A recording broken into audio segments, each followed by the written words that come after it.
और सुधांशु जी, हमने तो अपने कार्यक्रम को नाम ही दिया इस प्रोग्राम को विश्व गुरु। इस वक्त दुनिया की लाइमलाइट इस वक्त दिल्ली बना हुआ है, केंद्र बना हुआ है। दुनिया के सारे ताकतवर मुल्क, चाहे यूनाइटेड नेशंस की सिक्योरिटी काउंसिल में जितने 5 परमानेंट सदस्य हैं वो उनके नेता की बात कर लें, दुनिया भर के सारे ताकतवर मुल्क 80-85% जीडीपी दुनिया की जो लीडर कंट्रोल करते हैं वो इस वक्त भारत के अंदर मौजूद हैं। तब भी कुछ लोग पूछ रहे थे भाई क्या बड़ा होने वाला है G20 में। देखिए, महत्वपूर्ण बात यह है कि इन देशों का भारत के साथ संबंध कैसा है। अगर आप देखें तो इस G20 में सिर्फ भारत ही एकमात्र देश है जिसकी स्थिति यह है कि वो रूस और यूक्रेन युद्ध में प्रधानमंत्री श्री नरेंद्र मोदी जी दोनों से समान रूप से बात कर सकते हैं, पुतिन से भी, जेलेंस्की से भी। बाकी जो दुनिया के बड़े बड़े देश हैं, अगर बिडेन बात करेंगे तो जेलेंस्की उनकी बात सुनेंगे, पुतिन बात ही नहीं सुनेंगे। अगर शी जिनपिंग बात करेंगे तो पुतिन सुनेंगे, जेलेंस्की नहीं सुनेंगे, सिर्फ मोदी जी की बात दोनों सुनेंगे। तो यह अपने आप में बड़ा अभूतपूर्व। और याद करिए पुतिन के साथ वो इंटरव्यू जिसमें उन्होंने पुतिन के सामने बैठ के इंटरव्यू देते हुए रूस और यूक्रेन दोनों की सरकारों को धन्यवाद ज्ञापन कर दिया हमारे बच्चों को ले जाने के लिए। ये क्षमता उन्होंने दिखाई। और आज अगर आप देखें इसी G20 में सिर्फ दुनिया के हम इकलौते देश हैं जिसके लिए रशिया ये कहता है कि India is our traditional ally और वो हमें S-400 मिसाइल डिफेंस सिस्टम देता है। और अमेरिका कहता है कि India is our strategical ally और वो हमें प्रीडेटर ड्रोन देता है जो नाटो के बाहर उसने किसी कंट्री को नहीं दिए थे। तो अब आप इससे अंदाजा लगा सकते हैं कि हमारी स्थिति क्या बनी हुई है और किस कूटनीतिक दक्षता के साथ हम किस क्षमता के साथ आके खड़े हैं, यह दिखाई पड़ता है। और मैं दूसरी बात कहना चाहता हूं, अगर अभी विश्व गुरु की बात कही तो कल प्रधानमंत्री जी इंडोनेशिया से लौट के आए। इंडोनेशिया की राजधानी जकार्ता में कार्यक्रम चल रहा था। आप मैं दर्शकों के लिए बता देना चाहता हूं, जकार्ता का वास्तविक मूल नाम जानते क्या था? जयकर्ता। और उस समय इंडोनेशिया में 2 बड़े प्रोविंसेस हुआ करते थे, एक का नाम होता था जयकर्ता, एक का नाम होता था योगकर्ता। आज भी जाके देख लीजिए इंडोनेशिया के नक्शे में जकार्ता के बगल का जो एडजॉइनिंग प्रोविंस है उसका नाम आज भी योगकर्ता ही है यथावत। और इसलिए और इंडोनेशिया शब्द का भी अर्थ होता था निजिया, ग्रीक में द्वीप को कहते हैं, इंडो मतलब भारतीय, यानी उसे एक भारतीय द्वीप की तरह माना जाता था। और योगकर्ता और जयकर्ता 2 प्रमुख होते थे। मैंने सिर्फ एक छोटी सी बात कही कि इन बातों में भारत दुनिया को प्रेरणा देने में और सकारात्मक भूमिका निभाने की स्थिति में।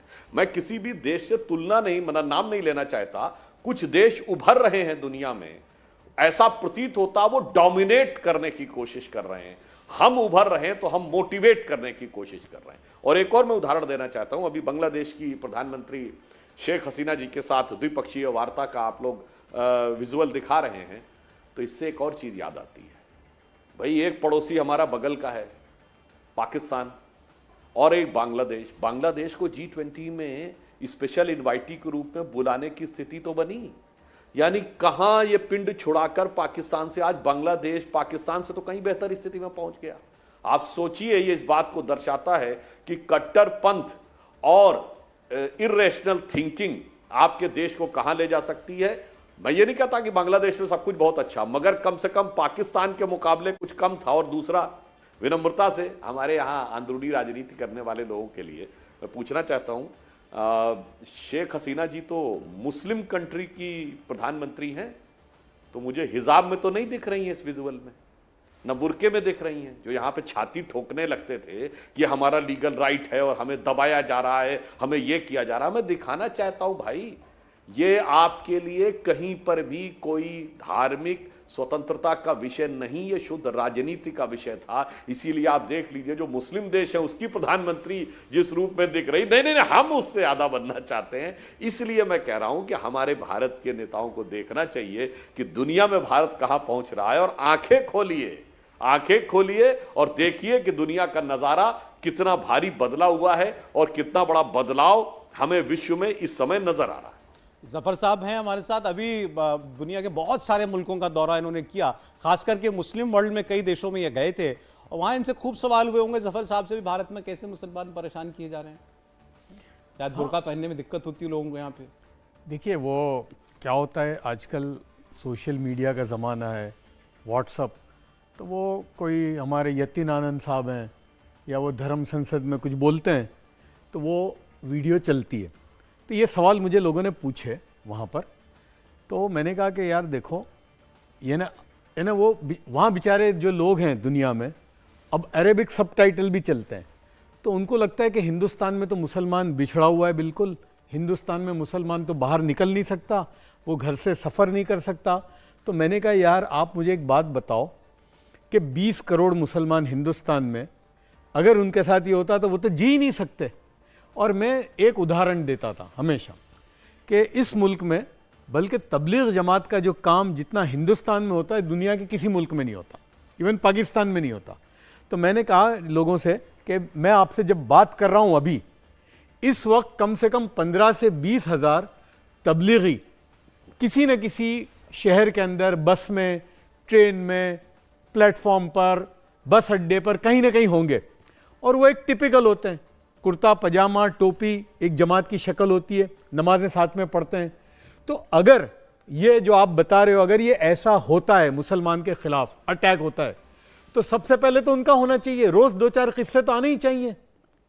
तो मैंने कहा अभी मैं कुछ दिन पहले तबलीग का मरकज़ है दिल्ली निज़ामुद्दीन में, वहाँ जाकर मैंने पूछा कि भाई आपकी जमातों के साथ कुछ होता है इस तरह से? तो कहा नहीं, अभी 2-3 साल से तो कोई किस्सा आया नहीं। एक फरीदाबाद में 2-3 साल पहले एक बच्चे के साथ हुआ था, बस उसके अलावा हमारी जमातें चल रही हैं।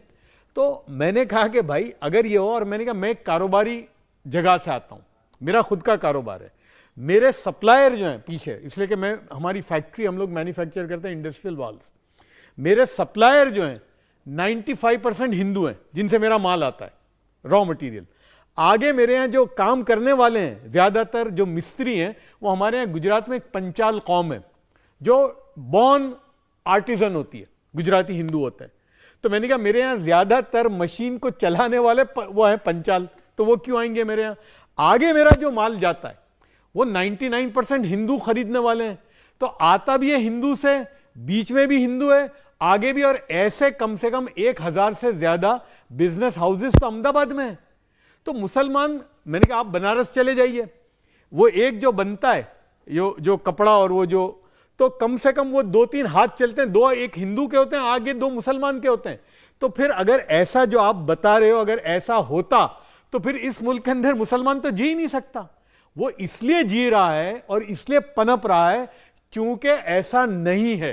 हाँ, ये किस्से होते हैं जो लोगों ने पूछा, तो मैंने कहा भाई हिंदुस्तान पाकिस्तान से 5 गुना बड़ा है, बिल्कुल 140 करोड़ की आबादी है, और पूरे 7-8-9 साल में बताया ना कि जिन लोगों को हम यहीं भाव नहीं देते उनका वीडियो बनाकर नीचे सबटाइटल अरेबिक में लगा करके वो मैंने कहा वो पहुंचाया जाता तो है। मैंने कहा कि ये वो लोग हैं कि जिनको हिंदू भी नहीं जानते। अब ये तो आपने अपना real experience, real life experience भी शेयर किया और बताया कि बाहर लोगों में किस किस्म की गफलत है या मिसअंडरस्टैंडिंग है भारत को लेकर के। इंडिया टीवी हर वक्त हर जगह डाउनलोड करने के लिए सर्च करें India TV news Google play store या ऐप स्टोर पर।